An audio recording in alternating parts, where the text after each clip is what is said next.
सुने गे रनिया खेता में सूखल जा है कादो पनिया गे करे चले रो पनिया जहिया हो तो धाना के बेचनिया किना के देबो न थुनिया जहिया हो तो धाना के बेचनिया किना के देबो न थुनिया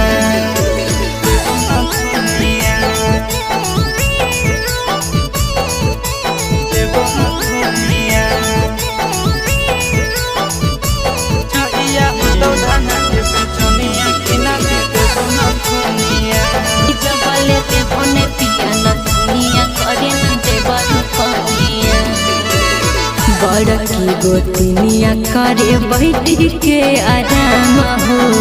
घर बाहर हमारे से करबा बहसा काम हो घर के मलकिनिया हमर बुझे पड़े।